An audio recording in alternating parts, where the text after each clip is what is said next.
So, welcome mga ka-printing. Pinangangambahan ko na yung mangyayari sa printer na to. Sa dami ng pinrint, may mga parts na bumigay. Madalas siyang mag-double blinking. Karaniwan pong makikita natin sa YouTube, nililinis itong disc na to. Pero hindi lang yan din yung iba pang dahilan kaya nagkakaroon ng double red blinking lights. Minsan yung obstruction dito pag may mga metal parts. Pag wala yon, ayun, may mga parts na yung napapalitan. Tulad ng CR motor. Yan, napalitan ko na to ng CR motor. I-upload ko na lang po yung full video. Medyo mahaba. Hahatiin ko na lang yung video kasi nagpalit din ako ng nung pick up roller sa baba, tsaka nung ito yung sa taas, yung rubber. Ayan na. Ayan, bago yan. Ito yung in-order ko dati, ngayon ko lang naikabit. Kasi inaantay ko talagang bumigay kasi marami akong piniprint. Ito, ilang oras kong binaklas to. Medyo mahirap magkabit ng pick-up roller, hindi tulad nung L120 nasa baba lang, tsaka nung mga L3110, tsaka nung L805 madaling palitan ng pick-up roller. Ganito yung pick-up roller ng L1300. So masyadong matrabaho, ang dami kong inalis na tornilyo, tapos yung mga dito, yung plates dito, yung mga cover.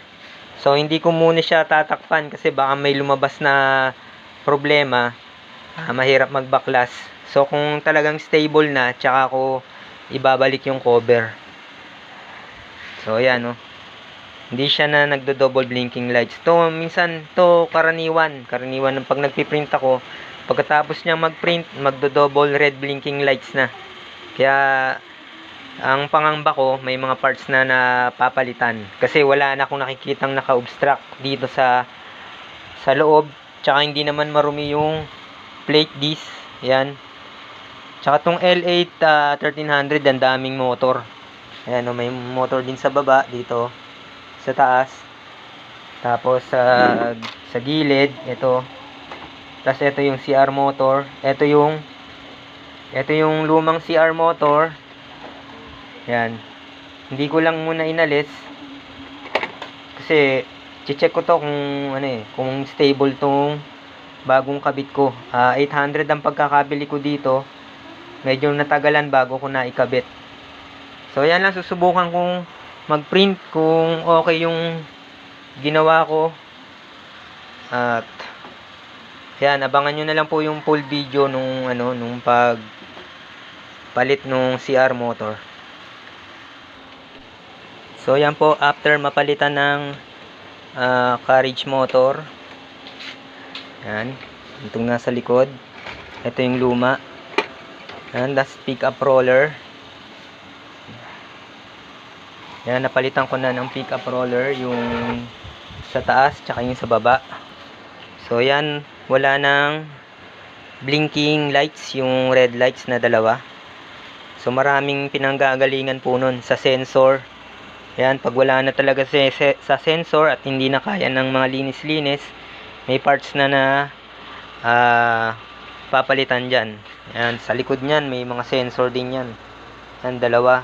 Tapos itong yung plate na yan, minsan nililinis yan, nagkukos din ng red blinking lights yan. Yan yung carriage motor. Kasi pag marami ka ng piniprint, yan, sobrang yung hirap na yung motor. So nararanasan ko yan sa L805, bumabagal yung print, parang slow mo na lang. Pero pag napalitan mo ng carriage motor, babalik siya sa dati.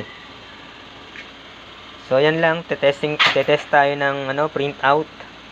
So ito yung pinagpalitan ko. Yan, chinek ko yung loob.